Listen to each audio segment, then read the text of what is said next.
everybody, this is Angela Savage, the daughter of IndyCar driver Swede Savage. It's time to watch Stories from Motorsports. My buddy, Doug Kenny, loves to share the journey of people in racing, and he is an amazing dude. Drivers, owners, fans, and team members, watch the SFM podcast. Hey everybody, this is Doug Kenny from Stories from Motorsports. I'd like to thank my buddy Josh Mabe for the YouTube work he did years ago that inspired me to create this platform. I'd like to thank my buddy Victor Sifton for convincing me to get back into it after my hiatus from 2017 to 2019. I have a very special treat for you all today with an amazing journey from an amazing racing figure. Drivers, start your engines.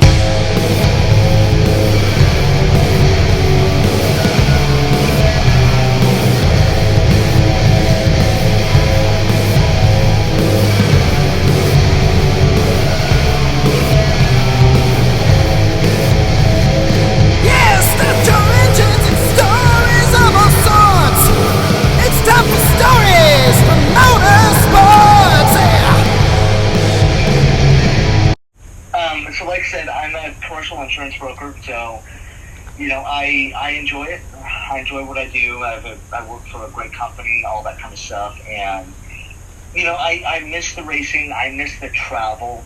I miss going somewhere new every weekend. It's definitely not the same sport now that I work in. It's not the fly out Thursday afternoon, get home late Sunday night anymore. But I think this new car is exciting and fun to watch, and I know that NASCAR is working hard on making it even better. So that's going to be exciting to see what the future holds for the sport and all that kind of stuff. Especially, so much young talent coming into the Truck Series and the Xfinity Series right now. I think it's going to be exciting to see what the future holds. Yeah, definitely. You should try some activities out in Trans Am or GT cars if you haven't already. It's been fun watching those. I've occasionally watched some races. No, it is. It's hard. I'm a single dad. I have a almost 6-year-old son, and lucky me, he loves racing. So that could fare bad for me in the next few years. Yeah, because I guess it won't be golf like Kevin Harvick was hoping. It'll be racing. Yeah. Yeah. Right now it's baseball, so I'm fine with that. So yeah. You've had some good impacts from what I've researched about you on the drivers, not just by allowing Terry Labonte to retire in a good way. You, with your activity with Go Green Racing and, Blake Koch, it ultimately led up to that near win by Blake at Road America. Remember that? Yeah, yes, I do. I do remember that. And it still blows my mind to this day to think about how big colleague racing has become. And being there the day they started, and literally him doing that whole thing was just to bring him in. I think Matt Colleague spent more money on his private jet flying him and his buddies to the race than it did on actual sponsorship. And to think about what it's turned into now, and it's just so awesome to see. It is, and so is Trackhouse, and then them bringing that New Zealand driver Shane van Gisbergen, and then the Chicago upset. I was amazed. What was your thoughts on that? That was so awesome to see. I love seeing a new winner in the sport. And especially a story like that. And I am partial to Trackhouse. Small, funny story. Justin Marks, the owner of Trackhouse, is from the same town that I live in right now, Rocking, California. Wow. So, yeah, it's so awesome to see him. And now he's got, a few Xfinity wins, if I'm not mistaken? Yeah, I think. At least, right? Yeah, he does. And he's just starting out. So I definitely see him. I can't wait to see him contend for the wins on the ovals, which I think is going to come within due time, especially with more seat time and all that kind of stuff. It's awesome to see. It was awesome to see Suarez get his first, Cup Series win. Was that last year or the year before? Yeah. It's so awesome to see these new drivers, especially the foreign drivers, and then, excelling in our sport. It's always nice, and it looks like Juan Montoya is coming back for Watkins Glen. Yes, I saw that. He's going to be going for 2311. Yeah, right? And I think that's his best chance probably since Ganassi. Yeah, I concur with that. So that would be fun to watch. Yeah, and we definitely have Marcos Ambrose to thank, because I think it was Ambrose that led to the Australian interest in NASCAR. Yeah, and I think Ambrose had a lot of influence on Shane van Gisbergen getting into NASCAR, because I think they're really close friends. Yeah, they were both in V8 supercars, and I think Marcus had won a championship when Shane was getting started in it, and then Ambrose went over to America and should have won more than just the races he won, because he... Yeah. No one will ever forget that one race at Sonoma. That he should have won. He was really gracious about it, though, afterwards. I remember him just... it was probably as gracious as a driver has been since Mark Martin pulled down pit road at Bristol, because...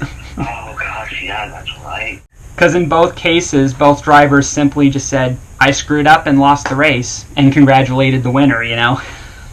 Yeah, I agree. There's not a lot of drivers that would, do that way. Yeah, and then Ambrose was robbed many times in Montreal. Yes, he was. I do remember that. Yeah, I felt horrible for him when I kept seeing him lose all those Montreal races, but in the end, they got good winners out of it, like Ron Fellows during his final year of racing, and then Boris Said and his long overdue win, Yep, I concur. I agree. Yeah. So, when did you leave Go Fast? So I left Go Fast. I was let go right before they signed Matt DiBenedetto.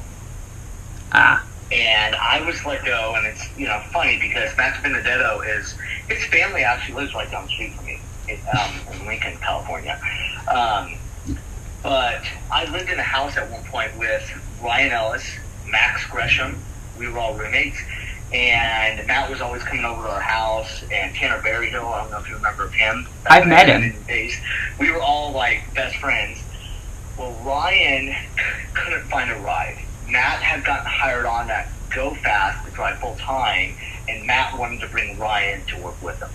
And so that's how my tenure there ended. And at the time, there weren't many other job openings in the PR marketing aspect of the sport. And so I kind of moved on to a different part of the sport. And I became a graphics installer, and I worked for a graphics company and installed wraps for Junior Motorsports, Front Row Motorsports, Penske, all that kind of stuff. Yeah, and to answer your question, I've actually met Tanner Berryhill. I've met quite a bit of drivers, actually. Oh, yeah. We love Tanner. We call him Dan or Taylor Hill. Yeah, he was going to race full-time in Cup one season, but the team he was going to drive for, I think, folded, and he's not really been active since, sadly. Yeah. Other drivers I've met are Kyle Larson, and I've met Derek Cope, and then I ran into Tanner Berryhill at one point, and I was close to having an interaction with John West Townley, but he was only able to sort of wave to me and smile when I said hi, so we had an interaction, but not quite an official meeting, if you know what I mean. Yeah, I never really met him either, so... But I knew a lot of the Cup guys just because, we were racing in Cup, and some of the Xfinity guys, so... Yeah, I also came close to meeting Joey Logano under the same circumstances as John West Townley, but it was just different. We just waved, and that was pretty much it.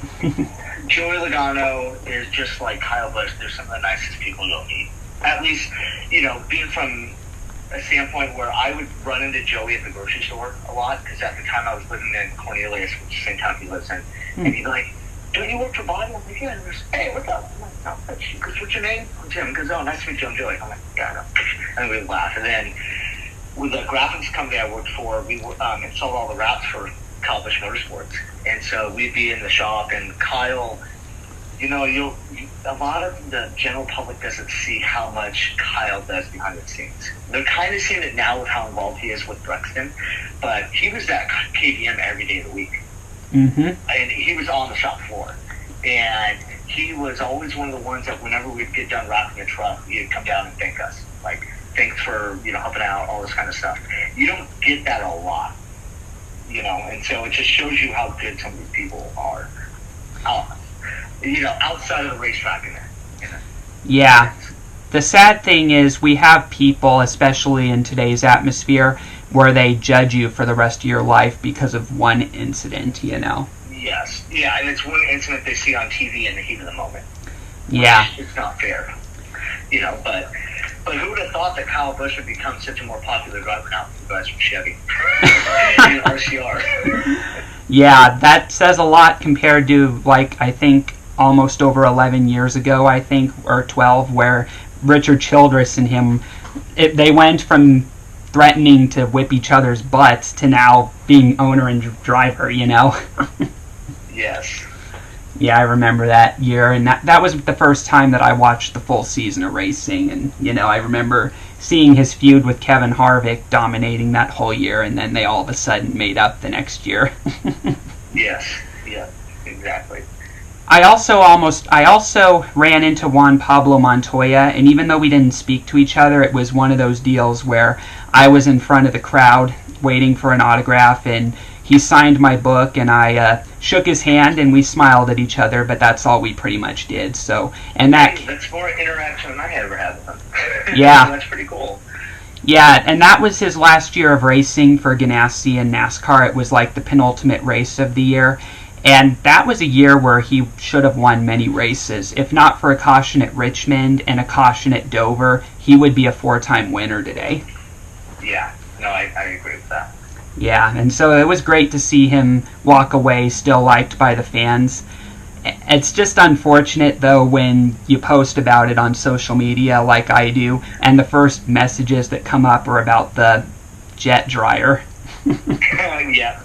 He'll never be able to let that one down. But, you know, that's part of it.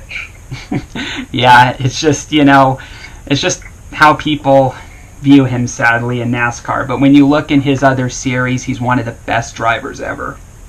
Yep, and a Formula 1 driver, too. Yep. Hey, everybody, I hope you enjoyed today's video. Please hit like and subscribe if you did so, and please continue supporting our amazing guest. And everybody, we'll see you next time on SFM. Hi, this is Ted Warner speaking. While the checkered flag is waved for this program, stay tuned for next week for the next episode of SFM. Thanks to Doug Kenny for what he does for motorsports.